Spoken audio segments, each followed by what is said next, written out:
Hey class, this is Miss Bagnol and welcome to my flipped classroom video for 7th grade life science. For our multidisciplinary unit, we're currently understanding the causes and effects of heart disease. Our science class is covering the basic functions of the human body systems, so in today's video, we will be covering the two major body systems, the cardiovascular system and the respiratory system, and how these two play a role in our heart functioning. So the essential question that we're going to focus on for the PowerPoint is, how does the circulatory system work? It's important to understand this so we're able to focus on the main points. So the circulatory system, or the cardiovascular system, is composed of the heart and both the veins and the arteries. The veins in the diagram, if you look, is shown in blue, and the arteries are shown in red. These are our blood vessels. And the main function of our blood vessels is to circulate blood throughout the entire body, and the heart helps with that as it pumps the blood throughout the body. So it delivers nutrients to all cells, tissues, and organs. These nutrients can be glucose or sugar, oxygen, and hormones. These are important for us to function and to survive. And also, the blood system removes waste from the body produced by the cells, or waste from the food that we eat as well. So our body system's highway are composed of blood vessels. That's important to know because everything that's transported throughout our body is mainly transported throughout our blood system, as shown in the picture. The three types of blood vessels are arteries, veins, and capillaries. So arteries are shown in red, and that's a blood vessel that exits the heart and transports oxygen from the lungs to the heart and throughout the rest of our body. The veins returns the deoxygenated blood or carbon dioxide back to the heart and then into the lungs to be breathed out. And the capillaries are the very tiny blood vessels that go throughout the rest of our body and to our other body systems. So for review, what is the cardiovascular system composed of? What three things is the circulatory system delivering to all cells in the body? And the very tiny blood vessels are called what? So these three questions are important. You're going to pick one of these questions and answer them in our class forum. And also these will help you for your quiz. Here is a diagram of the heart and the circulatory system. This will be helpful for you for your summary. So for our next section, we're going to cover the components of blood. The essential question is, what is blood composed of? Make sure you understand the answer to this. The four main components of blood are the red blood cells, which carry oxygen around your body. Then you got the white blood cells, which help to fight off bacteria or any pathogens that enter your bloodstream. You got the thrombocytes, aka platelets, which, for example, if you have a cut or a rupture in your blood vessel, then they patch it up and keep you from bleeding internally and eternally. And you have the plasma, which is mainly composed of H2O, water, and other nutrients that our blood needs. And that's the least dense of our blood. The red blood cells, its main function is to carry oxygen and carbon dioxide throughout our bloodstream. And for oxygen to attach to it, it goes straight to the iron and the hemoglobin of a red blood cell. And once the oxygen is used by the cells, the red blood cells flow back to the lungs to become reoxygenated. So its main function is to carry oxygen throughout the different parts of our body. The white blood cells are very important, especially when we get sick, because it helps our bodies to fight off any disease or bacteria that enters our bloodstream. And it does this through a process called phagocytosis. So it's kind of like Pac-Man, where if it sees a bacteria or any harmful pathogen, then our white blood cells will practically engulf it and once it's engulfed, it's going to be destroyed with enzymes.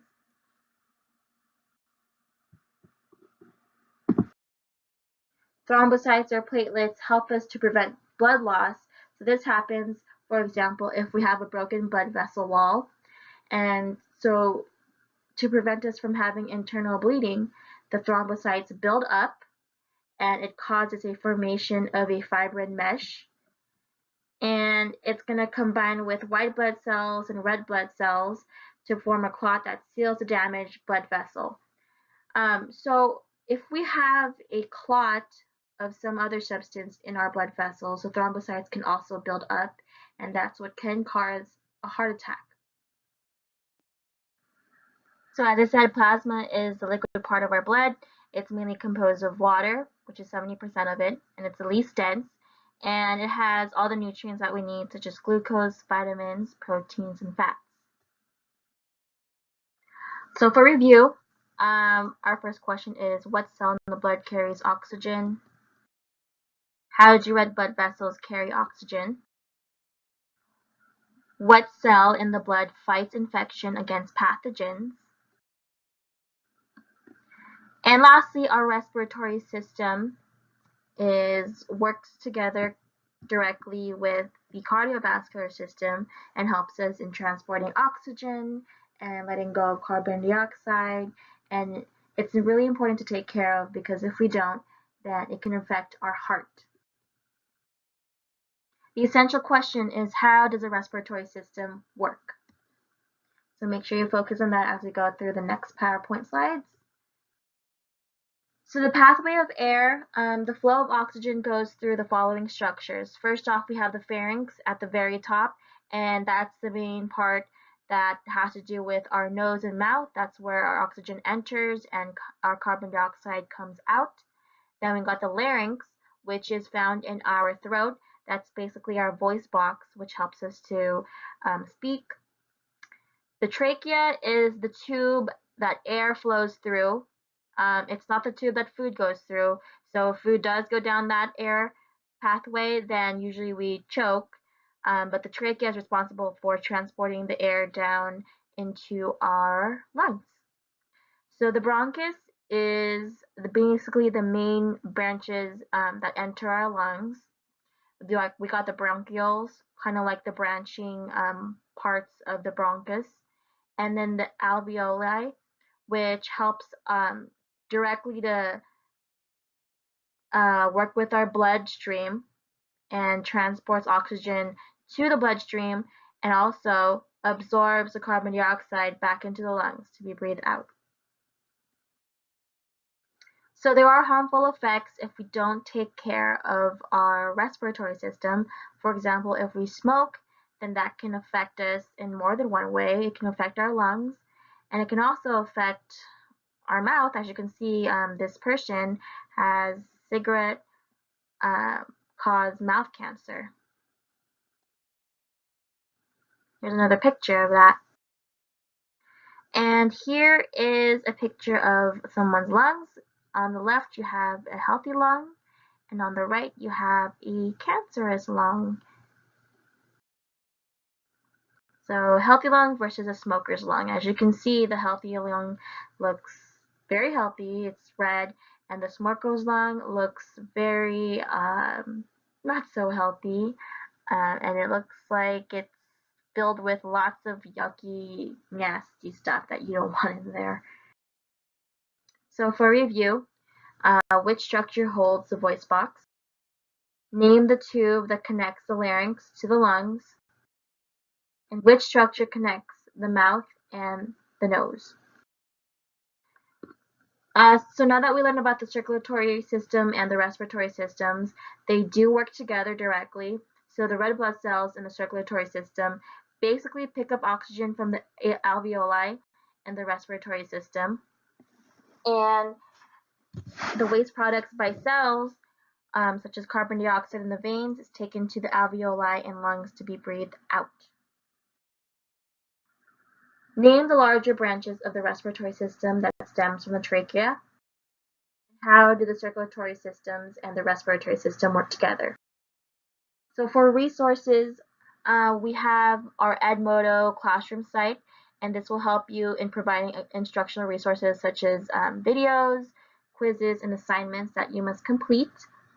There's also 2 YouTube sites that I would like you to search, and the first one is Bozeman Science, the circulatory system. That is really important. It can help you to understand the circulatory system better. And also you can search the Amoeba Sisters Human Body Systems. For the website, this website will help you to understand the basic functions and components of the human body systems. For your assignments, what I would like you guys to do is answer 3 review questions from the class forum and respond to 2 classmates' posts. So for your, as we went through the PowerPoint slide, we had a few review questions, and I want you to answer at least 3. And your classmates will respond to those, and I would like you to respond to 2 of your classmates. Then I would like you to write a 2-paragraph summary or reflection on the cardiovascular and respiratory system, and then take the 10-question assessment on Edmodo. So thank you, class, for watching this video. You may refer back to any part of the video to help you in your journal, your forum posts, and assessments so that you will better understand the concept of the cardiovascular and the respiratory system. So good luck, and let me know if you have any questions. Thanks.